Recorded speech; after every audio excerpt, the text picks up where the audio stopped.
नमस्ते दोस्तों, एक बार फिर से आपका बहुत बहुत स्वागत है हमारे चैनल पर। आज की कहानी उन सभी के लिए है जो कभी न कभी रात को बिस्तर पर करवटें बदलते रहे हैं, जब सारी दुनिया सो रही होती है और आपका मन हजार उलझनों में फंसा होता है। ये कहानी है धन, सफलता और मन की शांति के बीच के महीन धागे की।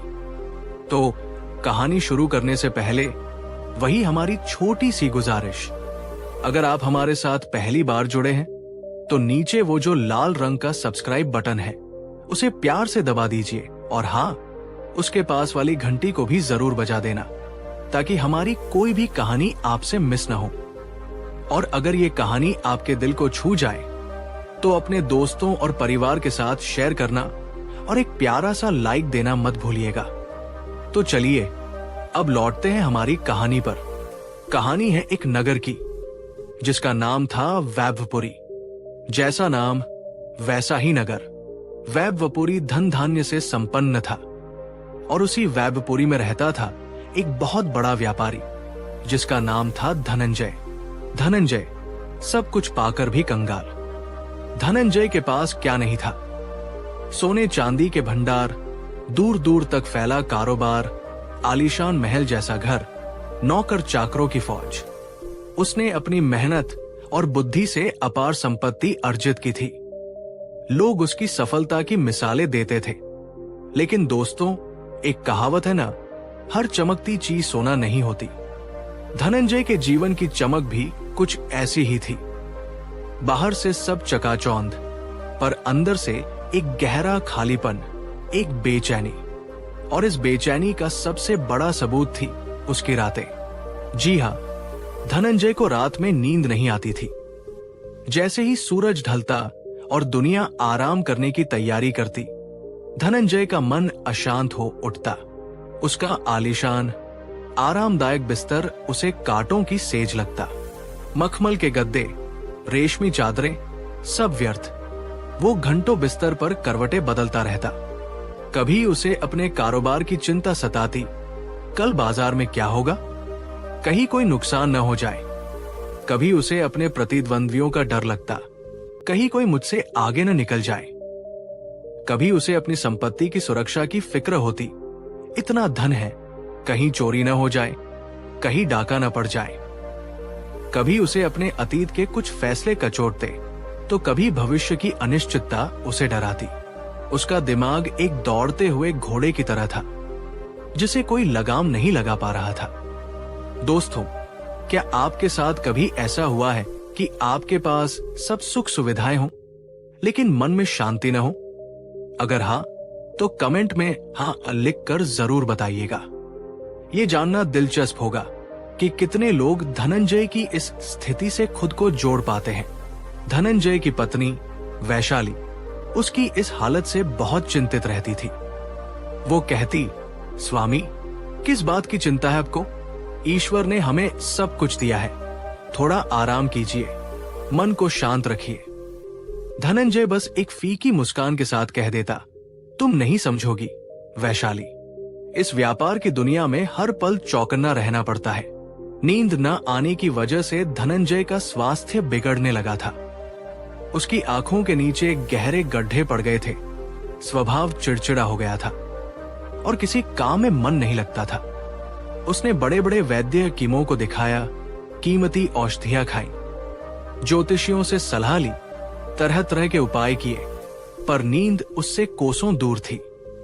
मानो नींद ने उससे कोई पुराना बदला लेना ठान लिया हो। वो सचमुच नींद न आने की सजा भुगत रहा था। एक दिन धनंजय अपने कारोबार के सिलसिले में एक दूर देश की यात्रा पर निकला। यात्रा लंबी और थका देने वाली थी। रास्ते में एक पड़ाव पर उसने सुना कि पास के ही एक आम के बगीचे में तथागत बुद्ध अपने भिक्षु संघ के साथ ठहरे हुए हैं। लोग उनकी ज्ञान की, उनकी करुणा की और उनके द्वारा दिखाए गए शांति के मार्ग की बड़ी प्रशंसा कर रहे थे। धनंजय स्वभाव से तार्किक और कुछ हद तक अहंकारी भी था। उसे लगता था कि ये साधु संतों की बातें उसके जैसे व्यावहारिक व्यापारी के लिए नहीं है। भला एक भिक्षु मेरी क्या मदद करेगा? उसने सोचा। उसके पास न धन है न संपत्ति, वो क्या जाने व्यापार की चिंताएं। लेकिन कहीं न कहीं उसके मन के एक कोने में एक क्षीण सी आशा भी थी। वो इतने उपाय करके थक चुका था कि अब किसी भी संभावना को नकारना नहीं चाहता था। क्या पता, उसने सोचा, शायद कोई राह मिल ही जाए। हिम्मत करके धनंजय उस आम्रवन की ओर चल पड़ा। जब वो वहां पहुंचा तो देखा कि बुद्ध एक वृक्ष के नीचे शांत सौम्य मुद्रा में बैठे थे। उनके चेहरे पर एक अद्भुत आभा थी, जिसे देखकर ही मन को एक अजीब सी ठंडक महसूस हो रही थी। उनके चारों ओर भिक्षु और आम लोग बैठे ध्यानमग्न होकर उनकी बातें सुन रहे थे। प्रवचन समाप्त होने पर बुद्ध ने उपस्थित लोगों को अपने प्रश्न रखने का अवसर दिया। धनंजय, जो अब तक भीड़ में छिपा खड़ा था, धीरे धीरे आगे बढ़ा। उसके कदम भारी थे, मन में संकोच था, पर नींद की कमी से उत्पन्न हुई पीड़ा उसे बुद्ध के सम्मुख ले ही आई। उसने हाथ जोड़कर कहा, हे तथागत, मैं धनंजय वैभपुरी का एक व्यापारी हूं। संसार की दृष्टि में मेरे पास सब कुछ है, धन, संपत्ति, मान सम्मान, किंतु मैं वह चीज खो बैठा हूं जो एक निर्धन व्यक्ति के पास भी सहज उपलब्ध होती है। रात की नींद महीनों से मैं ठीक से सो नहीं पाया हूं। हर रात मेरे लिए एक सजा की तरह होती है। मेरा मन असंख्य चिंताओं और भयों से घिरा रहता है। कृपा करके मेरा मार्गदर्शन करें, मुझे इस पीड़ा से मुक्ति दिलाएं। दोस्तों, धनंजय की बात सुनकर क्या आपको लगता है कि उसकी समस्या सिर्फ नींद ना आना थी, या इसके पीछे कोई गहरा कारण था? आपके विचार कमेंट बॉक्स में जरूर लिखें। हम जानना चाहते हैं कि आप इस बारे में क्या सोचते हैं। बुद्ध ने धनंजय की ओर अत्यंत करुणा और शांति से देखा। उनकी आंखों में न कोई आश्चर्य था, न कोई उपहास। ऐसा लगा जैसे वे धनंजय की पीड़ा को पहले से ही जानते हो। बुद्ध कुछ क्षण मौन रहे, फिर धीमी और स्थिर वाणी में बोले, धनंजय, तुम्हारी व्यथा मैं समझ सकता हूं। संसार में बहुत से लोग तुम्हारे जैसे ही हैं, जो बाहरी वस्तुओं को इकट्ठा करने में इतने मग्न हो जाते हैं कि वे अपने भीतर की शांति खो बैठते हैं। धनंजय ने अधीरता से कहा, भगवान, मैंने हर संभव प्रयास किया है। कोई औषधि, कोई मंत्र, कोई उपाय काम नहीं कर रहा। क्या आप मुझे कोई ऐसा मार्ग बता सकते हैं जिससे मुझे नींद आ सके? बुद्ध मंद मंद मुस्कुराए। धनंजय, उन्होंने कहा, तुम्हारी बीमारी बाहर नहीं, तुम्हारे भीतर है। इसलिए इसकी औषधि भी तुम्हें अपने भीतर ही खोजनी होगी। मैं तुम्हें कोई चमत्कारिक गोली या मंत्र नहीं दूंगा, परंतु यदि तुम मेरी एक बात मानने को तैयार हो तो मैं तुम्हें एक प्रयोग बताता हूं। यदि तुमने इसे पूरी निष्ठा से किया तो संभव है कि तुम्हारी समस्या का समाधान हो जाए। धनंजय की आंखों में आशा की एक किरण चमकी। भगवान, आप जो कहेंगे मैं करने को तैयार हूं, बस मुझे इस नरक से मुक्ति दिला दीजिए। बुद्ध ने कहा, ठीक है, तो सुनो, आज रात से अगले 7 दिनों तक तुम्हें कुछ कार्य करने होंगे। पहला कार्य, बुद्ध ने कहा, आज रात तुम अपने आलीशान महल में अपने मखमली बिस्तर पर नहीं सोओगे। धनंजय चौंक गया, तो फिर कहां सोऊंगा भगवान? बुद्ध ने शांति से उत्तर दिया, आज रात तुम इस नगर के सबसे निर्धन व्यक्ति के घर जाओगे और उसकी झोपड़ी के बाहर या जहां भी वो तुम्हें थोड़ी सी जगह दे, वहां जमीन पर सोओगे। तुम्हारे पास कोई चादर, कोई तकिया नहीं होगा। धनंजय का मुंह खुला का खुला रह गया। जमीन पर बिना किसी सुविधा के? भगवान, ये आप क्या कह रहे हैं? उसे अपने कानों पर विश्वास नहीं हो रहा था। वो धनंजय, वैभपुरी का सबसे अमीर व्यापारी, एक गरीब की झोपड़ी में जमीन पर सोएगा। दोस्तों, अगर आपको धनंजय की जगह ऐसा कुछ करने को कहा जाए तो आपका पहला रिएक्शन क्या होगा? जरा सोचिए और हमें कमेंट में बताइए। और अगर कहानी आपको बांधे रख रही है तो एक लाइक तो बनता है। बुद्ध ने धनंजय की घबराहट को देखा, पर उनके चेहरे पर वही शांत भाव बना रहा। ये प्रयोग का पहला हिस्सा है धनंजय, क्या तुम इसके लिए तैयार हो? धनंजय ने एक गहरी सांस ली। उसकी स्थिति ऐसी थी कि वो किसी भी चीज के लिए ना नहीं कह सकता था। उसने मन ही मन सोचा, 7 दिन की ही तो बात है, शायद इसी में कोई रहस्य छिपा हो। उसने सिर झुकाकर कहा, जी भगवन, मैं तैयार हूं। बहुत अच्छे, बुद्ध ने कहा। अब दूसरा कार्य सुनो। अगले 7 दिनों तक तुम प्रतिदिन कम से कम 3 घंटे किसी ऐसे व्यक्ति की निस्वार्थ सेवा करोगे जिसे वास्तव में तुम्हारी सहायता की आवश्यकता हो। ये सेवा ऐसी होनी चाहिए जिसके बदले में तुम्हें किसी प्रशंसा, धन या लाभ की अपेक्षा न हो। तुम बीमारों की सेवा कर सकते हो, भूखों को भोजन करा सकते हो या किसी असहाय की मदद कर सकते हो। धनंजय के लिए यह भी एक नई बात थी। उसने हमेशा धन देकर लोगों से काम करवाया था या दान दिया था तो अपने नाम और यश के लिए। निस्वार्थ सेवा का विचार उसके लिए बिल्कुल अपरिचित था। और तीसरा कार्य, बुद्ध ने अपनी बात जारी रखी। इन 7 दिनों तक तुम केवल सादा और साधारण भोजन करोगे, उतना ही जितना जीवित रहने के लिए आवश्यक हो। कोई स्वादिष्ट पकवान नहीं, कोई मिष्ठान नहीं। धनंजय को लग रहा था जैसे बुद्ध उसे जानबूझकर कष्ट दे रहे हैं। कहां उसका ऐशो आराम का जीवन और कहां ये तपस्या। पर बुद्ध की आंखों में उसे एक अजीब सा विश्वास दिखा, एक ऐसी गहराई दिखी जिसने उसे इन अटपटी शर्तों को मानने के लिए विवश कर दिया। भगवन, धनंजय ने पूछा, क्या इन सबसे मेरी नींद वापस आ जाएगी? बुद्ध मुस्कुराए, धनंजय, ये प्रयोग तुम्हारे मन के बोझ को हल्का करने के लिए है। जब मन हल्का होगा तो नींद अपने आप आ जाएगी।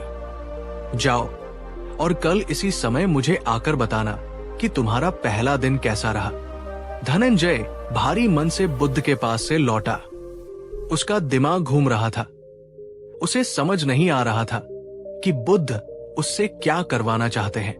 फिर भी उसने निश्चय किया कि वो बुद्ध के कहे अनुसार ही करेगा। उसने अपने सेवकों को आदेश दिया कि वे नगर के सबसे निर्धन व्यक्ति का पता लगाएं। जल्द ही पता चला कि नगर के बाहरी छोर पर एक बूढ़ी विधवा औरत रहती थी, जिसकी झोपड़ी लगभग टूटने की कगार पर थी। रात को धनंजय साधारण वस्त्र पहनकर चुपचाप उस झोपड़ी की ओर चल पड़ा। जब वो वहां पहुंचा तो बूढ़ी औरत उसे देखकर डर गई। धनंजय ने उसे बुद्ध की आज्ञा के बारे में बताया और झोपड़ी के बाहर जमीन पर सोने की अनुमति मांगी। बूढ़ी औरत आश्चर्यचकित थी, पर उसने सहमति दे दी। धनंजय ने अपनी रेशमी उत्तरीय को जमीन पर बिछाया और लेट गया। कठोर ठंडी जमीन, मच्छरों का भिनभिनाना और आसपास से आती अजीबोगरीब आवाजें, उसे एक पल के लिए भी नींद नहीं आई। उसका शरीर अकड़ गया था और मन में बार बार यही विचार आ रहा था, मैं कहां आकर फंस गया। इससे तो मेरे महल का बिस्तर ही अच्छा था, भले ही नींद ना आती हो। वो पूरी रात करवटें बदलता रहा, कभी क्रोधित होता, कभी निराश। सुबह जब वो उठा तो उसका शरीर दुख रहा था और मन और भी ज्यादा अशांत था। दोस्तों, यहां एक सवाल है, क्या आपको लगता है कि बुद्ध का ये तरीका सही था? क्या सच में ऐसे कठोर उपायों से मन की शांति मिल सकती है? अपनी राय हमें जरूर बताएं। सुबह होते ही वो बुद्ध के दूसरे आदेश का पालन करने निकल पड़ा, निस्वार्थ सेवा। उसने एक ऐसे आश्रम का पता लगाया जहां बीमार और असहाय लोगों की देखभाल होती थी। वहां पहुंचकर उसने अपनी पहचान छिपाते हुए सेवा करने की इच्छा व्यक्त की। उसे बीमारों के घाव साफ करने, उन्हें दवा पिलाने और उनके मलमूत्र को साफ करने का काम मिला। ये सब धनंजय के लिए असहनीय था। उसे घिन आ रही थी, उसका जी मिचला रहा था। उसने जीवन में कभी ऐसे काम नहीं किए थे। कई बार उसके मन में आया कि सब छोड़कर भाग जाए, लेकिन बुद्ध को दिया वचन उसे रोके हुए था।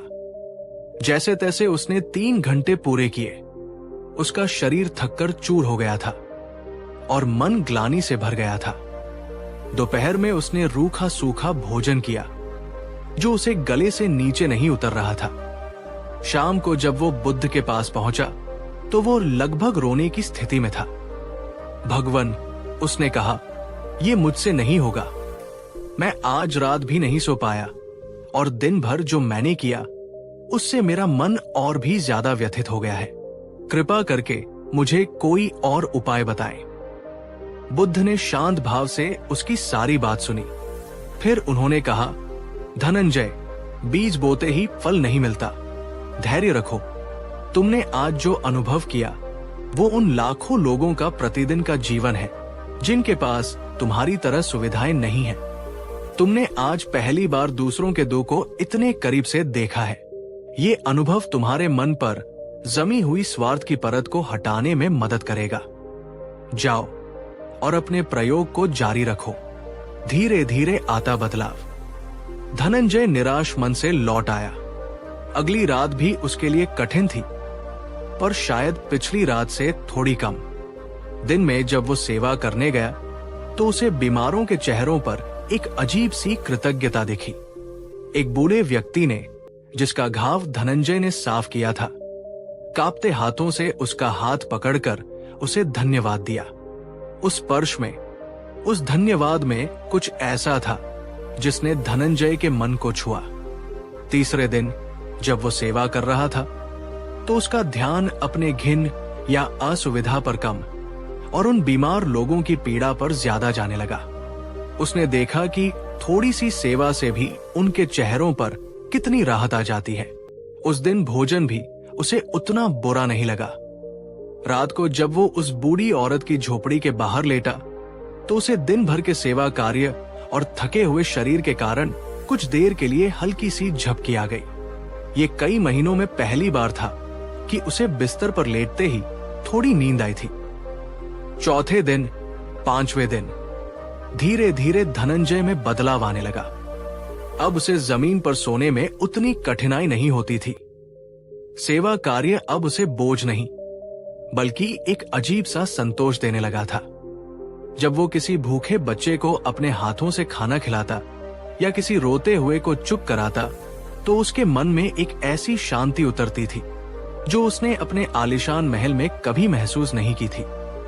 उसकी चिंताएं, जो पहले पहाड़ जैसी लगती थी, अब छोटी लगने लगी थी। उसे अपने धन, अपने व्यापार की चिंता अब उतनी नहीं सताती थी। 7वें दिन की रात जब धनंजय उस बूढ़ी औरत की झोपड़ी के बाहर लेटा तो उसे दिन भर की सेवा के बाद गहरी थकान महसूस हो रही थी।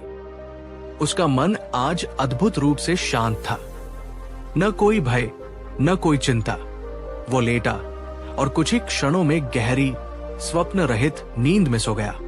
ऐसी नींद जैसी वो बरसों से नहीं सोया था। अगली सुबह जब वो उठा तो वो खुद को तरोताजा और हल्का महसूस कर रहा था। उसके चेहरे पर एक नई चमक थी। वो सीधे बुद्ध के पास पहुंचा। भगवन, उसने बुद्ध के चरणों में सिर रखते हुए कहा, आपका चमत्कार हो गया। मैं कल रात सोया, भगवन, बहुत गहरी नींद सोया। कई वर्षों बाद मुझे ऐसी शांति मिली है। मैं आपका आभारी हूं। बुद्ध मुस्कुराए। धनंजय, ये चमत्कार मैंने नहीं, तुमने स्वयं किया है। मैंने तो बस तुम्हें मार्ग दिखाया था। परंतु भगवन, धनंजय ने पूछा, ये सब कैसे हुआ? इन साधारण से कार्यों में ऐसा क्या था जिसने मेरी बरसों पुरानी समस्या को दूर कर दिया?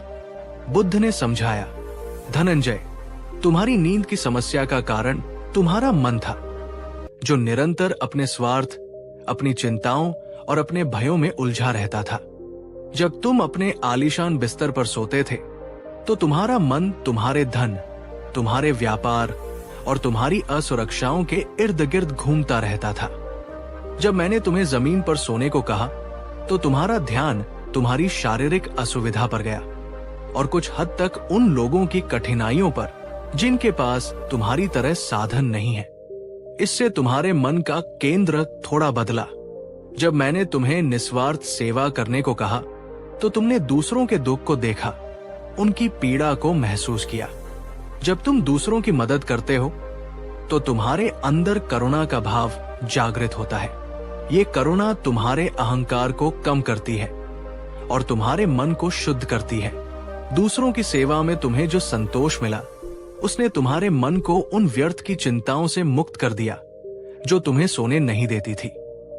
और जब तुमने सादा भोजन किया तो तुमने अपनी इंद्रियों को वश में करना सीखा। अत्यधिक भोगविलास भी मन को अशांत करते हैं। संक्षेप में, धनंजय, जब तुम, मैं और मेरा से हटकर दूसरों के बारे में सोचने लगे, दूसरों की भलाई में अपना सुख ढूंढने लगे, तो तुम्हारा मन शांत हो गया। और शांत मन ही गहरी नींद का आधार है। तुम्हारी नींद न आने की सजा समाप्त हुई क्योंकि तुमने अपने जीवन का केंद्र बदल दिया। धनंजय को बुद्ध की बातें पूरी तरह समझ में आ गई।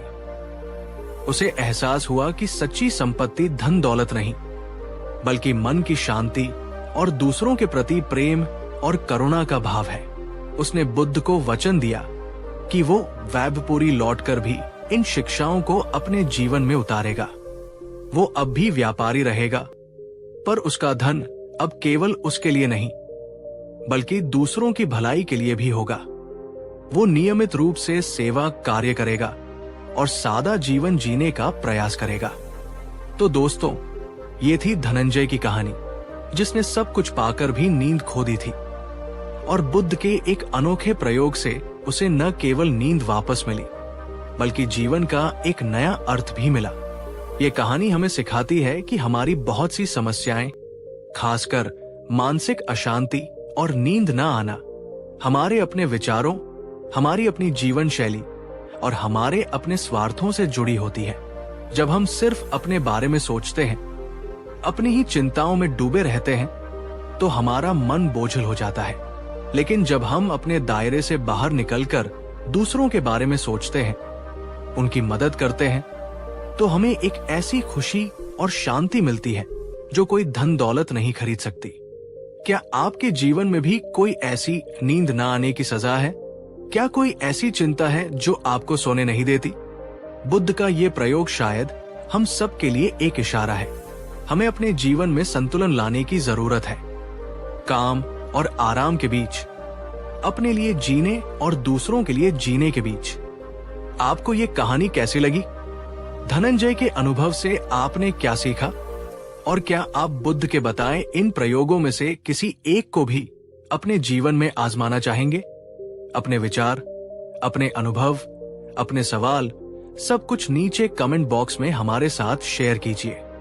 हमें आपके हर कमेंट का इंतजार रहेगा। और हाँ, अगर आपको ये कहानी दिल से पसंद आई हो तो इसे एक बड़ा सा थम्स अप, लाइक दीजिए। इसे अपने उन सभी दोस्तों और प्रियजनों के साथ शेयर कीजिए जिन्हें आपको लगता है कि इस कहानी से कुछ प्रेरणा या मदद मिल सकती है।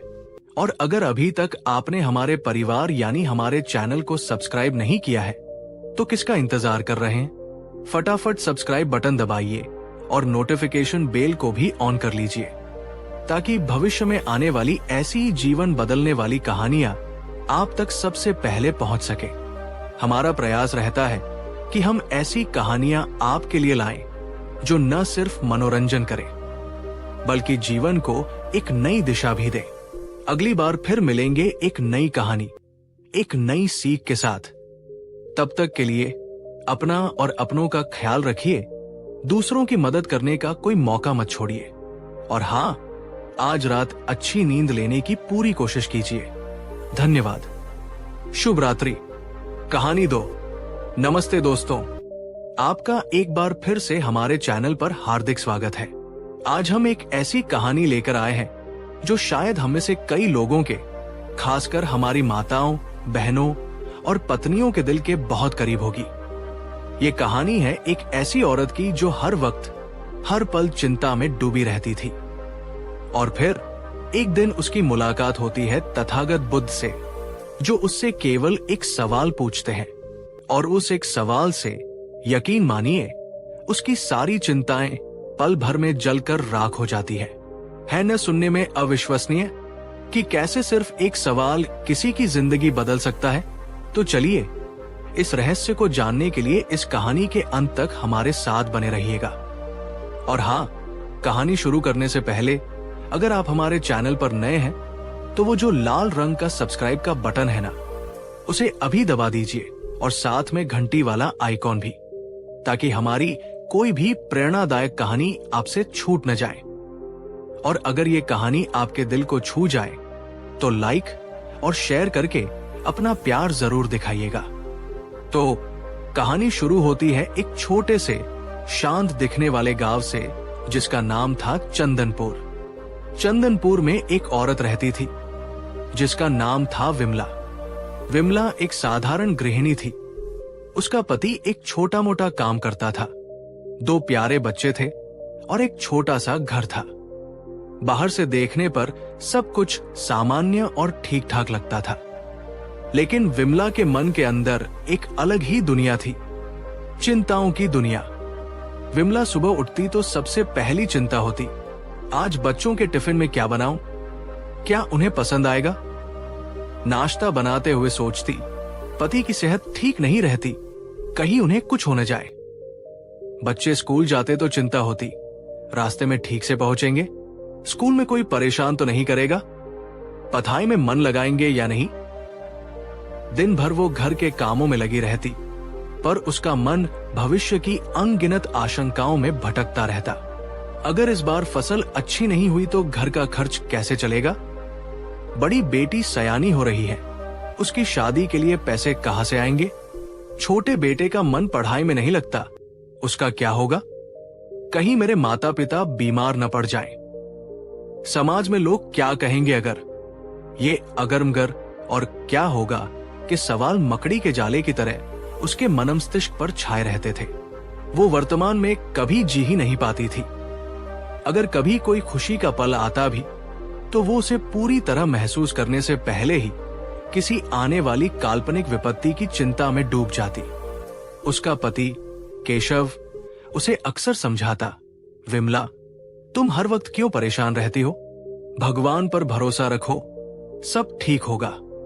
जो आज है उसमें खुश रहो। पर विमला कहती, तुम नहीं समझोगे केशव, एक औरत को घर परिवार की कितनी चिंता होती है। अगर मैं नहीं सोचूंगी तो कौन सोचेगा? मुझे तो सब देखना पड़ता है। दोस्तों, क्या आपके आसपास भी कोई ऐसी महिला है, या शायद आप खुद भी कभी कभी विमला की तरह महसूस करते हैं? छोटी छोटी बातों को लेकर बहुत ज्यादा परेशान हो जाना, भविष्य की उन बातों की चिंता करना जिन पर हमारा कोई नियंत्रण नहीं। अगर हाँ, तो कमेंट सेक्शन में हमें जरूर बताइएगा। ये जानना अच्छा लगता है कि हम अकेले नहीं हैं। विमला की इस निरंतर चिंता का असर उसके स्वास्थ्य और स्वभाव पर भी पड़ने लगा था। उसे ठीक से नींद नहीं आती थी, सिर में अक्सर दर्द रहता था, वो चिड़चिड़ी हो गई थी और छोटी छोटी बातों पर बच्चों या पति पर गुस्सा कर देती थी। उसकी हंसी गायब हो गई थी। उसके चेहरे पर हर समय एक तनाव, एक बोझ सा रहता था। वो एक जीती जागती चिंता की मूर्ति बन गई थी। एक दिन गांव में खबर फैली कि पास की एक पहाड़ी पर बनी एक पुरानी कुटिया में तथागत बुद्ध कुछ दिनों के लिए अपने भिक्षु संघ के साथ पधारे हैं। बुद्ध की ख्याति दूर दूर तक फैली हुई थी। लोग कहते थे कि उनके दर्शन मात्र से शांति मिलती है और उनकी वाणी में जीवन की हर उलझन का समाधान है। गांव के कई लोग बुद्ध के दर्शनों के लिए जाने लगे। केशव ने भी विमला से कहा, विमला, तुम भी एक बार बुद्ध के पास जाकर देखो, शायद तुम्हारे मन को कुछ शांति मिले। विमला ने पहले तो आनाकानी की, मैं जाकर क्या करूंगी? वो महात्मा लोग बड़ी बड़ी ज्ञान की बातें करते हैं, मेरी घर गृहस्थी की चिंताएं उन्हें क्या समझ आएंगी? लेकिन केशव के बार बार कहने पर और मन के किसी कोने में दबी एक हल्की सी आशा के साथ विमला बुद्ध से मिलने के लिए तैयार हो गई। उसके मन में हजारों सवाल थे, पर सबसे बड़ा सवाल यही था, क्या सच में मेरी इन चिंताओं का कोई अंत है? बुद्ध से भेंट और चिंताओं का अंबार। अगले दिन विमला कुछ अन्य गांव वालों के साथ उस पहाड़ी की ओर चल पड़ी। जब वो बुद्ध की कुटिया के पास पहुंची तो देखा कि बुद्ध एक विशाल वटवृक्ष के नीचे शांत भाव से बैठे थे। उनके चेहरे पर अद्भुत तेज और करुणा का भाव था। कुछ भिक्षु और आम लोग उनके समक्ष बैठे उनकी अमृतवाणी सुन रहे थे। विमला एक और चुपचाप जाकर बैठ गई। प्रवचन समाप्त होने के बाद बुद्ध ने उपस्थित जनों को अपनी शंकाएं या प्रश्न रखने का अवसर दिया। कई लोगों ने अपने अपने प्रश्न पूछे और बुद्ध ने बड़ी सहजता और प्रेम से उनके उत्तर दिए। विमला का हृदय जोर जोर से धड़क रहा था। उसे समझ नहीं आ रहा था कि वो अपनी बात कैसे कहे। इतनी सारी चिंताएं थी, कहां से शुरू करे, कैसे बताए। तभी बुद्ध की दृष्टि विमला पर पड़ी। शायद उसके चेहरे पर लिखी चिंता की रेखाओं को बुद्ध ने पढ़ लिया था। उन्होंने अत्यंत स्नेहपूर्ण स्वर में कहा, माते, तुम्हारे मन में कोई व्यथा है? निसंकोच कहो। बुद्ध की आवाज में इतनी आत्मीयता और शांति थी कि विमला के रुके हुए आंसू बह निकले।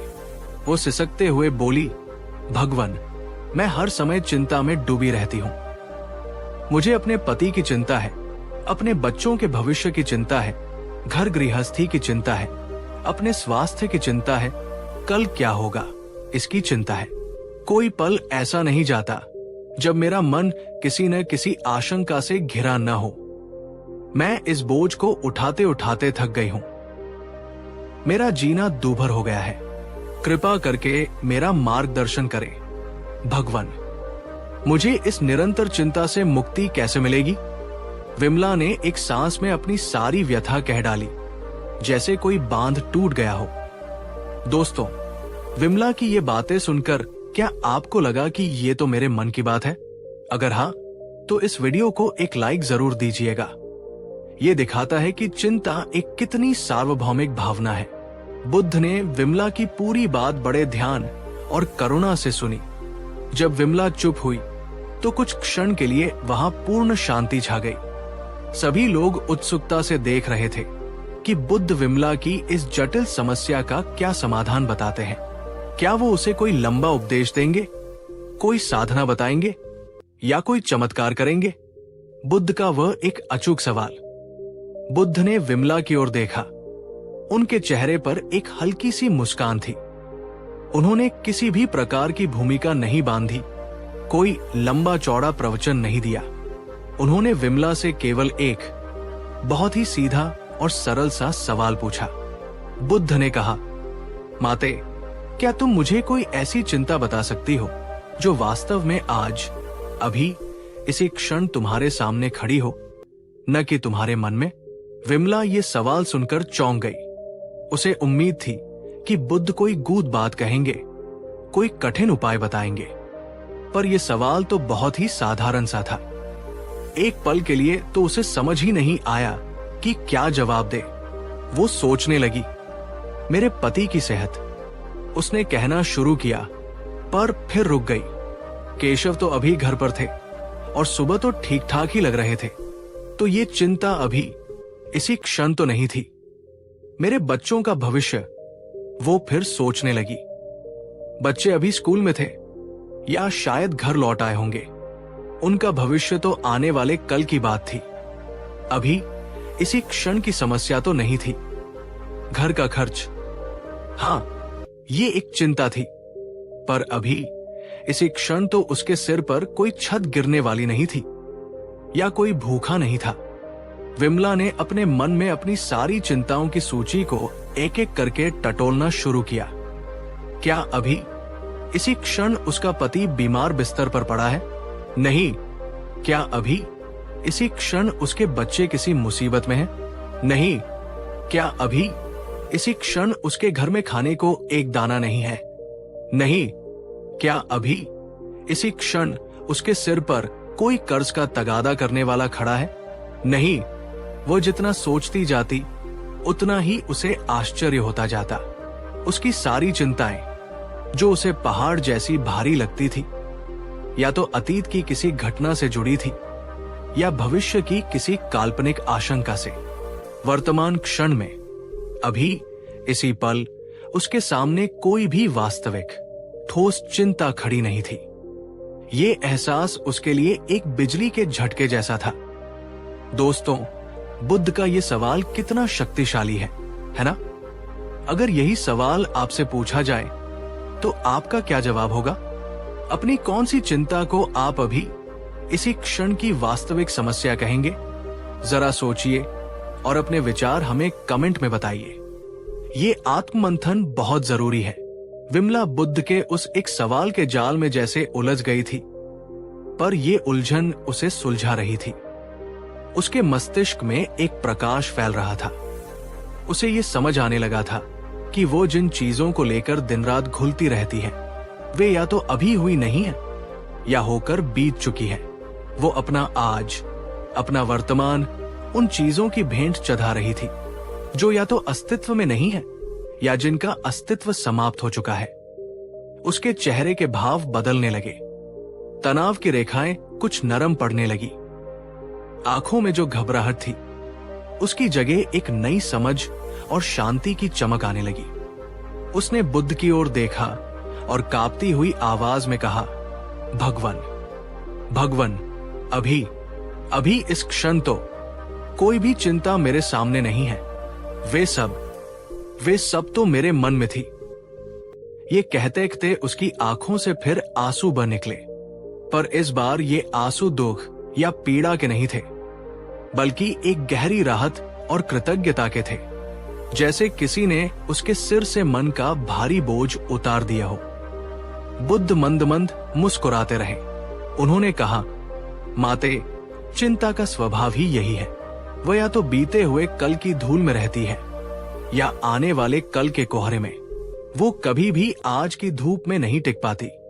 तुम्हारा मन भविष्य की उन कल्पनाओं में भटकता रहता है जो अभी यथार्थ नहीं बनी, और उन्हीं कल्पनाओं को तुम अपनी आज की सच्चाई मान लेती हो।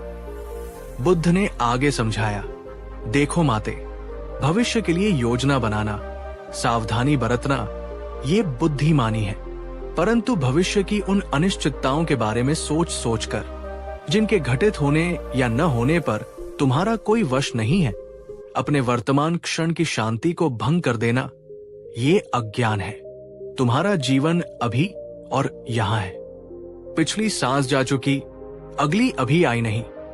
तुम्हारे पास केवल यही सांस है, यही क्षण है। विमला को लग रहा था जैसे बुद्ध के शब्द सीधे उसके हृदय में उतर रहे हों। उसे अपनी भूल का एहसास हो रहा था। वो समझ गई थी कि उसकी सारी ऊर्जा व्यर्थ की चिंताओं में ही नष्ट हो रही थी। उसने अपने मन को ही अपना शत्रु बना लिया था। बुद्ध ने फिर कहा, जब भी तुम्हारा मन तुम्हें भविष्य की चिंताओं में खींचे, तो स्वयं से वही प्रश्न पूछना, क्या ये समस्या अभी इसी क्षण मेरे सामने है? यदि उत्तर नहीं हो, तो अपने मन को धीरे से वापस वर्तमान क्षण में ले आना। देखो, अभी तुम यहां सुरक्षित हो, सांस ले रही हो, तुम्हारे आसपास शांति है। इस क्षण को महसूस करो, इस क्षण में जियो। विमला ने बुद्ध के चरणों में अपना सिर रख दिया। भगवान, उसने कहा, आपने मेरी आंखें खोल दी। आपके एक सवाल ने मुझे जीवन का सबसे बड़ा सत्य दिखा दिया। मैं आपकी आभारी हूं। उस दिन जब विमला अपने घर लौटी, तो वो एक बदली हुई औरत थी। उसके चेहरे पर वही पुरानी शिकन नहीं थी, बल्कि एक अद्भुत शांति और हल्कापन था। केशव और बच्चों ने भी ये बदलाव महसूस किया। अब भी जीवन में चुनौतियां थी, जिम्मेदारियां थी, पर विमला का उनसे निपटने का तरीका बदल गया था। जब भी कोई चिंता उसके मन में सिर उठाने की कोशिश करती, वो खुद से बुद्ध का वही सवाल पूछती, क्या ये अभी इसी क्षण की समस्या है? और अधिकतर बार जवाब नहीं होता था। वो भविष्य के लिए योजना बनाती थी, पर उसकी चिंता में घुलती नहीं थी। वो बच्चों की परवाह करती थी, पर उनके लिए अनावश्यक रूप से भयभीत नहीं होती थी। उसने वर्तमान में जीना सीख लिया था।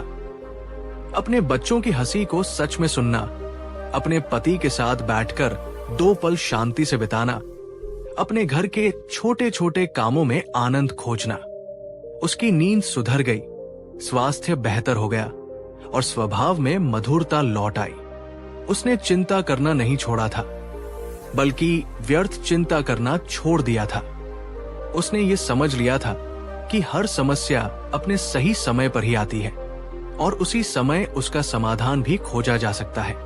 पहले से उसके बारे में सोच सोचकर अपने आज को बर्बाद करने का कोई अर्थ नहीं है। कहानी का सार और आपके लिए सीख। तो दोस्तों, ये थी विमला की कहानी और बुद्ध का वह एक जादुई सवाल जिसने उसकी जिंदगी बदल दी। ये कहानी हमें सिखाती है कि हमारी अधिकांश चिंताएं हमारे मन की उपज होती हैं, वास्तविक नहीं। हम भविष्य की काल्पनिक समस्याओं का बोझ अपने वर्तमान पर लाद लेते हैं और अपने आज की खुशियों को नजरअंदाज कर देते हैं। बुद्ध का वो सवाल एक शक्तिशाली उपकरण है। ये हमें वास्तविकता और भ्रम के बीच अंतर करना सिखाता है। ये हमें वर्तमान क्षण में वापस लाता है, जहां जीवन वास्तव में घटित हो रहा है। क्या आप इस तकनीक को अपने जीवन में आजमाना चाहेंगे? अगली बार जब आपका मन चिंताओं से घिर जाए, तो रुककर खुद से पूछिएगा, जो मुझे परेशान कर रहा है, क्या वो अभी इसी क्षण एक वास्तविक समस्या के रूप में मेरे सामने है? देखिएगा, आपको कितनी शांति मिलेगी। हमें कमेंट करके जरूर बताइए कि आपको ये कहानी कैसी लगी और बुद्ध के इस एक सवाल ने आपको क्या सोचने पर मजबूर किया। आपके विचार हमारे लिए बहुत महत्वपूर्ण हैं और अगर ये कहानी आपको उपयोगी लगी हो, अगर आपको लगता है कि इससे किसी और की भी मदद हो सकती है, तो इसे अपने प्रियजनों के साथ शेयर करना बिल्कुल न भूलें। शायद आपका एक शेयर किसी और विमला की जिंदगी में शांति ला सके। और हाँ, अगर आपने अब तक हमारे चैनल को सब्सक्राइब नहीं किया है, तो ये सबसे अच्छा समय है। नीचे दिए सब्सक्राइब बटन को क्लिक करें और बेल आइकॉन को भी दबाएं, ताकि आप हमारी आने वाली और भी ज्ञानवर्धक और दिल को छू लेने वाली कहानियों से जुड़े रह सके। आपका हर लाइक, हर कमेंट, हर शेयर हमें और बेहतर करने की प्रेरणा देता है। याद रखिए, जीवन वर्तमान में है, इसे चिंताओं से नहीं, जागरूकता और आनंद से भरें। अगली कहानी तक अपना ध्यान रखिए, खुश रहिए और वर्तमान में जीने का अभ्यास करते रहिए। बहुत बहुत धन्यवाद। कहानी 3। नमस्ते दोस्तों, स्वागत है आपका हमारे चैनल पर। आज हम एक ऐसी कहानी सुनने जा रहे हैं जो शायद हम सबकी जिंदगी से कहीं न कहीं जुड़ी हुई है। ये कहानी है भविष्य की अंतहीन चिंता की, एक आम किसान की छोटी सी गलती की और तथागत बुद्ध की उस अद्भुत सीख की जो हमारी सोच का नजरिया बदल सकती है। क्या आपके साथ कभी ऐसा हुआ है कि आप रात को बिस्तर पर लेटे हों और आने वाले कल की, अगले हफ्ते की या अगले साल की चिंताएं आपको सोने न दे रही हों? अगर ऐसा हो गया तो क्या होगा? अगर वैसा नहीं हुआ तो क्या होगा? ये सवाल हमारे मन में मकड़ी के जाले की तरह फैलते जाते हैं और हम उनमें उलझते चले जाते हैं। अगर हाँ, तो ये कहानी आपके लिए ही है। तो चलिए, इस कहानी को शुरू करने से पहले एक छोटा सा काम कर दीजिए। अगर आपने अब तक हमारे चैनल को सब्सक्राइब नहीं किया है, तो नीचे दिए सब्सक्राइब बटन को दबा दीजिए और हाँ, वो घंटी वाला आइकॉन भी, ताकि हमारी कोई भी प्रेरणादायक कहानी आपसे छूट न जाए। और अगर ये कहानी आपको छू जाए तो लाइक और शेयर करना मत भूलिएगा। तो कहानी शुरू होती है एक छोटे से गांव से जिसका नाम था शांतिपुर। नाम तो शांतिपुर था, पर उस गांव में रहने वाला एक किसान रमन मन से बहुत अशांत रहता था। रमन मेहनती था, उसके खेत लहलहाते थे, परिवार खुशहाल था। लेकिन एक चीज थी जो उसे हर पल खाई जाती थी, भविष्य की चिंता, रमन की चिंताएं और उसकी गलती। रमन सुबह उठता तो सोचता, आज मौसम कैसा रहेगा? कहीं ज्यादा बारिश न हो जाए, मेरी फसल बर्बाद हो जाएगी। या अगर सूखा पड़ गया तो मेरे बच्चे क्या खाएंगे? वो खेत में काम करता तो सोचता, इस बार बीज तो अच्छा डाला है, पर क्या उतनी पैदावार होगी जितनी पिछले साल हुई थी? कहीं कोई बीमारी न लग जाए पौधों को। शाम को घर लौटता तो सोचता, अगले साल बेटी की शादी करनी है, पैसे कहां से आएंगे? अगर फसल अच्छी नहीं हुई तो कर्ज कैसे चुकाऊंगा? उसकी पत्नी शांति उसे अक्सर समझाती, रमन, इतना क्यों सोचते हो? भगवान पर भरोसा रखो, सब अच्छा होगा। आज में जियो, आज का काम अच्छे से करो। पर रमन की चिंताएं कम नहीं होती। वो कहता, शांति, तुम नहीं समझती। अगर पहले से नहीं सोचूंगा तो मुसीबत आने पर क्या करूंगा? तैयारी तो करनी पड़ती है ना। दोस्तों, यहां रमन एक गलती कर रहा था। क्या आप बता सकते हैं वो गलती क्या थी? कमेंट सेक्शन में अपने विचार जरूर लिखिएगा। रमन की गलती ये नहीं थी कि वो भविष्य के लिए योजना बना रहा था। योजना बनाना तो बुद्धिमानी है। उसकी गलती थी भविष्य के बारे में अत्यधिक और नकारात्मक चिंता करना, उन चीजों के बारे में सोचना जो अभी हुई भी नहीं है और जिनके होने या न होने पर उसका कोई सीधा नियंत्रण नहीं है। वो भविष्य की काल्पनिक समस्याओं में इतना खो जाता था कि वर्तमान के सुख और शांति को महसूस ही नहीं कर पाता था। उसकी हंसी फीकी पड़ गई थी, उसका खाना बेस्वाद हो गया था और उसकी नींद अधूरी रहती थी। वो अपने बच्चों के साथ खेलते हुए भी कहीं और खोया रहता। पत्नी की बातों पर भी उसका ध्यान नहीं होता। उसका मन हमेशा आने वाले कल की अनिश्चितताओं में भटकता रहता। ये चिंता उसके स्वास्थ्य पर भी असर डालने लगी थी। वो चिड़चिड़ा हो गया था और छोटी छोटी बातों पर गुस्सा करने लगा था। एक दिन गांव में चर्चा फैली कि पास के एक उपवन में तथागत बुद्ध अपने शिष्यों के साथ पधारे हैं।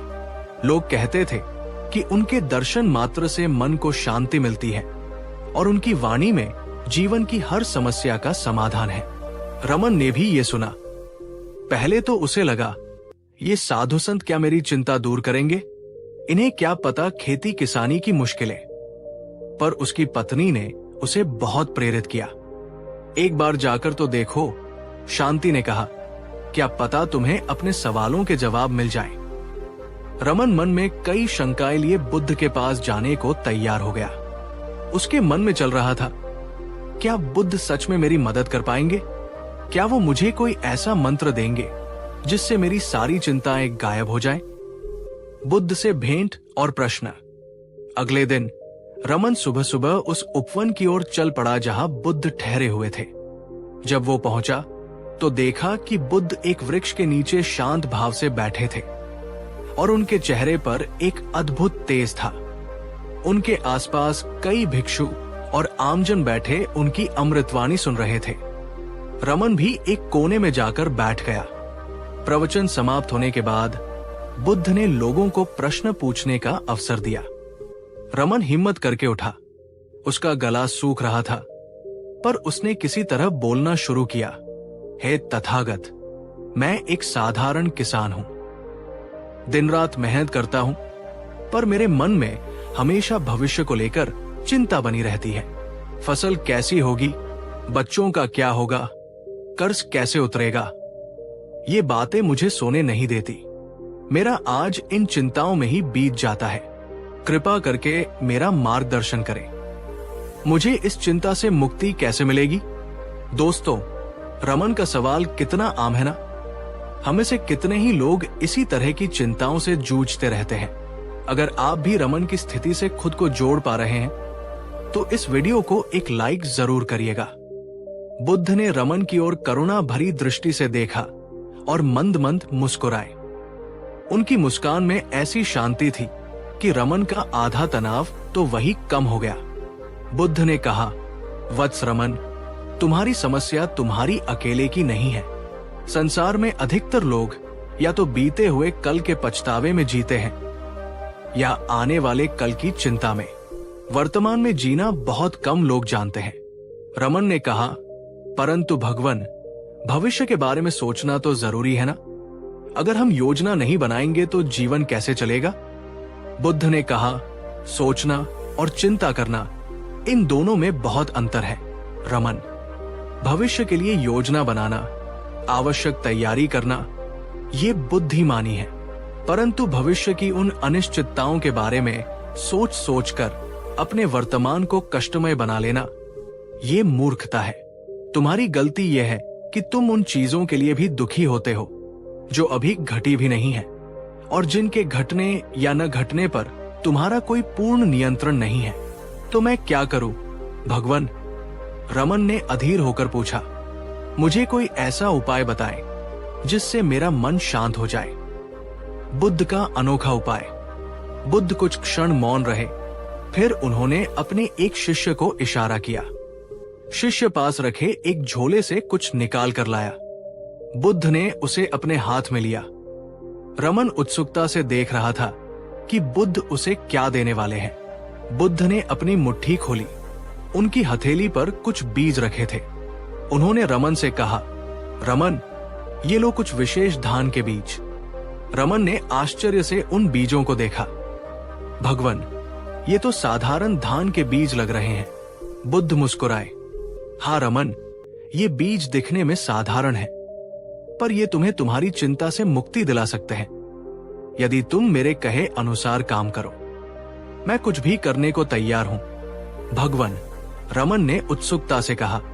बुद्ध ने कहा, इन बीजों को ले जाकर अपने सबसे अच्छे खेत में बो, पर एक शर्त है। क्या शर्त भगवान? शर्त यह है कि जब तुम इन बीजों को बोओगे और जब तक इनकी फसल कट नहीं जाती, तब तक तुम्हें सिर्फ और सिर्फ आज के बारे में सोचना है। जब तुम बीज बो रहे हो तो तुम्हारा पूरा ध्यान बीज बोने में होना चाहिए। जब तुम पानी दे रहे हो तो तुम्हारा ध्यान सिर्फ पानी देने में होना चाहिए। तुम्हें यह बिल्कुल नहीं सोचना है कि फसल कैसी होगी, कितनी होगी, बारिश आएगी या नहीं, कोई बीमारी लगेगी या नहीं। तुम्हें सिर्फ उस पल, उस क्षण जो काम तुम कर रहे हो, उसी पर अपना 100% ध्यान केंद्रित करना है। रमन को यह सुनकर थोड़ी हैरानी हुई। भगवान, ये कैसे संभव है? मन तो बंदर की तरह है, यहां वहां कूदता रहता है। मैं इसे सिर्फ आज में कैसे बांध कर रखूंगा? बुद्ध ने कहा, अभ्यास से रमन, अभ्यास से। जब भी तुम्हारा मन भविष्य की चिंता में भटके, उसे धीरे से पकड़कर वापस वर्तमान के काम पर ले आओ। सोचो कि आज इन पौधों को स्वस्थ रहने के लिए क्या चाहिए। क्या उन्हें पानी चाहिए? क्या उन्हें खाद चाहिए? क्या आसपास कोई खरपतवार उगाई है जिसे हटाना है? बस आज का काम पूरी ईमानदारी और लगन से करो। कल की चिंता कल पर छोड़ दो। बुद्ध ने आगे कहा, तुम्हारी असली गलती भविष्य की योजना नहीं, बल्कि भविष्य की व्यर्थ चिंता है। तुम कर्म पर ध्यान देने के बजाय फल की चिंता में डूबे रहते हो। फल तुम्हारे हाथ में नहीं है, कर्म तुम्हारे हाथ में है। तो अपने कर्म को श्रेष्ठ बनाओ, फल स्वतः श्रेष्ठ मिलेगा। दोस्तों, बुद्ध की ये बात कितनी गहरी है। हम अक्सर परिणाम की चिंता में अपने प्रयास को ही कमजोर कर देते हैं। क्या आपके साथ भी ऐसा होता है? कमेंट करके बताएं कि आप बुद्ध की इस सीख के बारे में क्या सोचते हैं। और हाँ, अगर कहानी में यहां तक मजा आ रहा है तो शेयर बटन दबाकर अपने दोस्तों और परिवार वालों के साथ भी इसे साझा करें। शायद किसी और को भी रमन की तरह अपनी चिंता का हल मिल जाए। रमन बुद्ध के चरणों में नतमस्तक हुआ, उनसे बीज लिए और अपने गांव लौट आया। उसके मन में बुद्ध के शब्द गूंज रहे थे, सिर्फ आज पर ध्यान दो। अगले दिन रमन ने उन विशेष बीजों को अपने खेत में बोने का निश्चय किया। जैसे ही उसने बीज बोना शुरू किया, उसके मन में वही पुरानी चिंताएं उठने लगी। क्या ये बीज उगेंगे भी? कहीं कीड़े न खा जाएं। लेकिन तभी उसे बुद्ध की बात याद आई। उसने गहरी सांस ली और अपने मन को वापस बीज बोने के काम पर लगाया। उसने ध्यान दिया कि मिट्टी ठीक से पोली है या नहीं, बीज सही गहराई पर जा रहा है या नहीं। ये आसान नहीं था। उसका मन बार बार भविष्य की ओर भागता था। हर बार जब मन भटकता, वो उसे धीरे से वर्तमान में खींच लाता। अभी मेरा काम है बीज बोना और मैं इसे अच्छे से करूंगा। दिन बीतते गए। रमन रोज सुबह खेत पर जाता। वो पौधों को पानी देता तो उसका पूरा ध्यान पानी देने पर होता। वो देखता कि पानी हर पौधे की जड़ तक पहुंच रहा है या नहीं। वो खरपतवार निकालता तो उसका ध्यान सिर्फ खरपतवार निकालने पर होता। जब भी मन में चिंता उभरती, अगर ओले पड़ गए तो वो तुरंत खुद को टोकता, अभी ओले नहीं पड़े हैं, अभी मेरा काम है इन पौधों की देखभाल करना। धीरे धीरे रमन ने महसूस किया कि उसका मन शांत रहने लगा है। जब वो सिर्फ वर्तमान के काम पर ध्यान केंद्रित करता तो चिंताएं अपने आप पीछे छूट जाती थी। उसे अपने काम में आनंद आने लगा, वैसा आनंद जो उसने सालों से महसूस नहीं किया था। उसकी पत्नी शांति ने भी उसमें ये बदलाव देखा। रमन अब कम चिड़चिड़ा रहता था। वो शाम को घर लौटकर बच्चों के साथ खेलता, शांति से बातें करता। उसके चेहरे पर एक नई चमक आ गई थी। एक दिन शांति ने पूछा, रमन, तुम आजकल बहुत बदले हुए लग रहे हो। क्या बुद्ध ने तुम्हें कोई चमत्कारिक औषधि दी थी? रमन मुस्कुराया, हाँ शांति, उन्होंने मुझे एक चमत्कारिक औषधि दी है, वर्तमान में जीने की कला। उन्होंने मुझे सिखाया कि भविष्य की चिंता करने से बेहतर है आज के अपने कर्म को सर्वश्रेष्ठ बनाना। समय बीता और रमन के खेत में वे विशेष बीज अंकुरित हुए, पौधे बने और उनमें बालियां लहलहाने लगी। फसल बहुत अच्छी हुई, इतनी अच्छी जितनी रमन ने कभी कल्पना भी नहीं की थी। लेकिन इस बार फसल की अच्छाई से ज्यादा खुशी रमन को इस बात की थी कि उसने चिंता मुक्त होकर काम करना सीख लिया था। फसल कटने के बाद रमन एक बार फिर बुद्ध के दर्शनों के लिए गया। इस बार उसके मन में कोई शंका या चिंता नहीं थी, बल्कि कृतज्ञता का भाव था। उसने बुद्ध के चरणों में प्रणाम किया और कहा, हे तथागत, आपके दिए बीजों ने न केवल मेरे खेत में भरपूर फसल दी, बल्कि मेरे जीवन को भी बदल दिया। मैं समझ गया हूं कि भविष्य की चिंता एक ऐसा बोझ है जिसे हम व्यर्थ ही ढोते रहते हैं। असली सुख और शांति वर्तमान में ही है। बुद्ध ने उसे आशीर्वाद दिया और कहा, रमन, याद रखना, जीवन एक यात्रा है, मंजिल नहीं। हर दिन एक नया अवसर है। अपने आज को पूरी जागरूकता और समर्पण के साथ जियो। भविष्य की योजनाएं बनाओ, पर उसकी चिंता में अपने आज की शांति भंग मत करो। जो बीज तुमने बोया था वो सिर्फ धान का बीज नहीं था, वो सजगता का बीज था, वर्तमान में जीने की कला का बीज था। रमन ने बुद्ध की इस सीख को अपने जीवन का मूल मंत्र बना लिया। वो अब भी भविष्य के लिए योजना बनाता था, पर चिंता नहीं करता था। वो जानता था कि अगर वो अपना आज का काम अच्छे से करेगा तो उसका कल अपने आप संवर जाएगा। तो दोस्तों, ये थी रमन किसान की कहानी और बुद्ध की वो सच्ची सीख। रमन की गलती क्या थी? उसकी गलती थी कि वो जीवन के प्रवाह के विरुद्ध तैरने की कोशिश कर रहा था, भविष्य को नियंत्रित करने की कोशिश कर रहा था, जो कि असंभव है। बुद्ध ने उसे सिखाया कि प्रवाह के साथ बहो, वर्तमान के हर क्षण को जियो, अपने कर्म पर ध्यान दो, फल की चिंता ईश्वर पर या प्रकृति पर छोड़ दो। आपकी इस कहानी के बारे में क्या राय है? क्या आप भी कभी रमन की तरह महसूस करते हैं? और बुद्ध की बताई हुई तकनीक, सिर्फ आज पर ध्यान केंद्रित करना, क्या आप इसे अपने जीवन में अपनाने की कोशिश करेंगे? अपने विचार हमें कमेंट सेक्शन में जरूर बताइएगा। हमें आपके कमेंट्स पढ़कर बहुत अच्छा लगता है और प्रेरणा मिलती है। ये कहानी हमें सिखाती है कि चिंता करना किसी समस्या का हल नहीं है, बल्कि ये खुद एक समस्या है। भविष्य अनिश्चित है और उसे लेकर परेशान होना स्वाभाविक है। लेकिन जब ये परेशानी हमारे आज की खुशियों को छीन ले तो ये घातक बन जाती है। बुद्ध का बताया अनोखा उपाय कोई जादू नहीं था, बल्कि ये मन को साधने की एक व्यावहारिक तकनीक थी।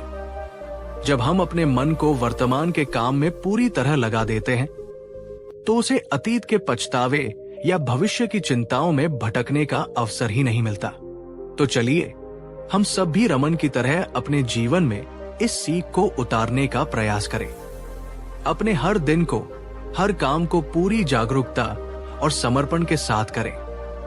छोटी छोटी चीजों में खुशियां ढूंढें। अगर आपको ये कहानी पसंद आई हो और आपको लगता है कि इसने आपके जीवन को या आपकी सोच को थोड़ा भी सकारात्मक रूप से प्रभावित किया है, तो कृपया इस वीडियो को लाइक करें। आपके एक लाइक से हमारा मनोबल बहुत बढ़ता है और इसे अपने दोस्तों, परिवारजनों और उन सभी लोगों के साथ शेयर करें जिन्हें आपको लगता है कि इस कहानी से मदद मिल सकती है।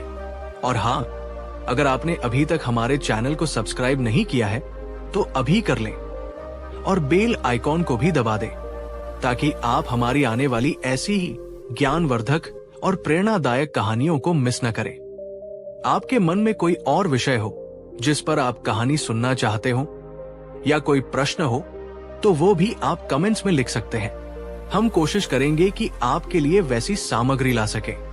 याद रखिए, जीवन अनमोल है, इसे चिंताओं में नहीं बल्कि जागरूकता और आनंद के साथ जीना है। आपका आज ही आपका भविष्य बनाता है। कहानी 4। क्या आपने कभी खुद से कहा है, मैं तो कुछ भी नहीं कर सकता, मैं निकम्मा हूं, मेरे बस की बात नहीं है? अगर हां तो रुकिए, ये कहानी सिर्फ आपके लिए है। नमस्कार साथियों, स्वागत है आपका एक ऐसी यात्रा पर जो आपके सोचने का तरीका बदल सकती है। आज की कहानी है उस युवक की जो अपने ही विचारों में उलझा हुआ था, जो खुद को निकम्मा समझता था। और फिर जब वो बुद्ध के पास पहुंचा तो उसकी जिंदगी ही बदल गई। बहुत समय पहले की बात है। बुद्ध एक गांव में आए थे। वहां लोगों की भीड़ उमड़ पड़ी। कोई आशीर्वाद लेने आया, कोई समाधान खोजने। और वहीं उस भीड़ में था एक युवक। नाम था चंदन। चंदन बाहर से शांत दिखता था, लेकिन भीतर एक युद्ध चल रहा था, विचारों का युद्ध। वो बार बार खुद से कहता, मैं अच्छा नहीं हूं, मुझसे कुछ नहीं होगा, मैं दूसरों जैसा नहीं बन सकता। क्या आपने कभी खुद के बारे में ऐसा सोचा है? क्या आपने खुद को दूसरों से कम आंका है? अगर हाँ, तो इस कहानी को ध्यान से सुनिए। चंदन बचपन से ही एक गरीब परिवार से था। पढ़ाई में औसत, खेल में भी कुछ खास नहीं। लोग अक्सर कहते, अरे इसे तो कुछ नहीं आता, निकम्मा है पूरा, बस सोचता रहेगा, करेगा कुछ नहीं। धीरे धीरे वो इस बात पर यकीन करने लगा। चंदन के विचार अब उसके सबसे बड़े दुश्मन बन चुके थे। वो कुछ करना चाहता था, लेकिन हर बार उसके दिमाग में आवाज आती, तू कैसे कर पाएगा? तेरे जैसे ने कभी कुछ किया है क्या? दूसरे तुझसे बेहतर है। वो सोचता ही रहता और सोचते सोचते थक जाता। रात को नींद नहीं आती, सुबह उठने की इच्छा नहीं होती। क्या आपके साथ भी ऐसा होता है? नींद तो आती है, लेकिन दिमाग शांत नहीं होता? अगर हाँ, तो वीडियो को लाइक जरूर कीजिए, क्योंकि आप अकेले नहीं हैं। बहुत से लोग इस जाल में फंसे हुए हैं। एक दिन उसने सुना कि गौतम बुद्ध पास के गांव में आए हैं। उसे लगा, शायद वही मेरी मदद कर सकते हैं। चंदन दौड़ पड़ा। जब उसकी बारी आई तो उसने बुद्ध के चरणों में झुककर कहा, भगवान, मैं बहुत कोशिश करता हूं, लेकिन कुछ नहीं कर पाता। मैं खुद को हीन समझता हूं, मैं निकम्मा हूं। बुद्ध ने उसकी आंखों में देखा, मुस्कुराए और एक छोटा सा सवाल पूछा, कब से तुम ये मानने लगे कि तुम निकम्मे हो? चंदन बोला, सब बचपन से कहते आ रहे हैं और मैं खुद भी यही सोचता हूं। बुद्ध ने एक पत्थर उठाया और कहा, इस पत्थर को पकड़ो और तब तक पकड़े रहो जब तक मैं कहूं। चंदन ने पत्थर पकड़ा। कुछ मिनट बाद उसका हाथ कांपने लगा। बुद्ध बोले, अब बताओ दर्द कहाँ है, पत्थर में या तुम्हारे पकड़ने में? चंदन चौंक गया। दर्द मेरे पकड़ने में है। बुद्ध मुस्कुराए और बोले, बस यही बात तुम्हारी जिंदगी पर लागू होती है। वो विचार जो तुमने बचपन से पकड़े हुए हैं, निकम्मा हूं, लायक नहीं हूं, ये पत्थर है, तुम उन्हें छोड़ सकते हो, लेकिन तुमने उन्हें पकड़ रखा है। क्या आपने भी कुछ विचार ऐसे पकड़ रखे हैं जो आपको तोड़ रहे हैं? अगर हाँ, तो कमेंट करके बताइए। किस सोच ने आपको रोका है जिंदगी में आगे बढ़ने से? बुद्ध ने चंदन को ध्यान सिखाया। हर दिन बैठो, आंखें बंद करो और खुद से एक वाक्य बोलो, मैं सक्षम हूं, मैं बदल सकता हूं, मैं प्रकाश की ओर बढ़ रहा हूं। शुरुआत में उसे अजीब लगता, लेकिन दिन बीते, विचार बदले। अब चंदन सोचता, मैं कोशिश कर सकता हूं, सीख सकता हूं, मैं बदल सकता हूं। कुछ महीनों बाद वही चंदन अब गांव के बच्चों को पढ़ा रहा था। उसकी भाषा में आत्मविश्वास था, उसकी आंखों में चमक।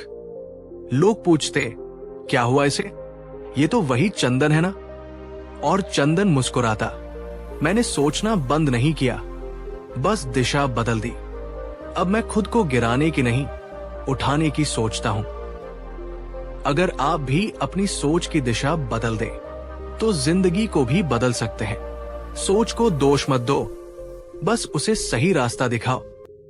आप आज क्या सोच रहे हैं? खुद के बारे में, अपने भविष्य के बारे में?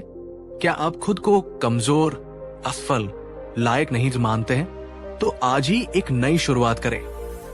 हर दिन उठिए और खुद से कहिए, मैं वही बनूंगा जो मैं सोचता हूं। और आज मैं सोच रहा हूं कि मैं श्रेष्ठ हूं। अगर ये कहानी आपके दिल को छू गई, तो लाइक जरूर करें, नीचे कमेंट करें आपने कौन सा विचार पकड़ रखा है जो आपको रोक रहा है, और इस वीडियो को शेयर करें उन सभी दोस्तों के साथ जो खुद को कम आंकते हैं। और हाँ, चैनल को सब्सक्राइब करना ना भूलें, ऐसी ही जीवन बदलने वाली कहानियों के लिए। सोच बदलो तो जीवन बदलेगा। और याद रखो, बुद्ध वही है जो जागता है, और जगना सबसे पहले अपनी सोच से होता है। जैसे जैसे समय बीता, चंदन की सोच सकारात्मक होती गई। अब वो हर सुबह ध्यान करता, खुद से कहता, मैं सीखने के लिए बना हूं, मैं कर सकता हूं, मैं बदल रहा हूं। लेकिन जीवन केवल सोच से नहीं चलता, परीक्षा भी लेता है। और एक दिन परीक्षा आई। गांव के विद्यालय में एक शिक्षक की आवश्यकता थी। गांव के बड़े बुजुर्गों ने बैठक बुलाई। चंदन वहां पहुंचा और बोला, मैं बच्चों को पढ़ा सकता हूं। सब चौंक गए। एक आदमी बोला, अरे ये वही चंदन है ना जो बोल नहीं पाता था, अब मास्टर बनना चाहता है। भीड़ हंसने लगी, कोई उसकी बात को गंभीरता से नहीं ले रहा था। चंदन की आंखों में आंसू आ गए, लेकिन इस बार हारने वाले नहीं थे। वो बोला, शायद आप सबने मुझे पहले जैसा देखा हो, लेकिन मैं अब वैसा नहीं हूं। मैंने खुद को बदल लिया है, और अगर आपको यकीन नहीं तो मुझे एक दिन का मौका दीजिए। क्या कभी आपने भी ऐसा महसूस किया है कि दुनिया आपको आपके अतीत से आंकती है, जबकि आपने खुद को भीतर से बदल लिया हो? अगर हाँ, तो कमेंट में यस लिखिए और बताइए आप किस बदलाव की यात्रा पर हैं। पंचों ने एक दिन की अनुमति दे दी। अगले दिन चंदन ने पढ़ाना शुरू किया। बच्चों ने उसकी बातें ध्यान से सुनी। वो उनकी भाषा समझता था, क्योंकि वो खुद उन्हीं जैसा था। उसने उदाहरणों से समझाया, कहानियां सुनाई, और बच्चों को सिर्फ पढ़ाया नहीं, उन्हें सोचने सिखाया। शाम होते होते गांव के लोग कक्षा के बाहर खड़े थे। सब आश्चर्यचकित थे। एक बुजुर्ग बोला, मैंने अपने जीवन में पहली बार किसी को बच्चों को इस तरह पढ़ाते देखा है। चंदन को स्थायी शिक्षक बना दिया गया। अब वो गांव के लिए एक प्रेरणा था। वो लड़का जिसे कभी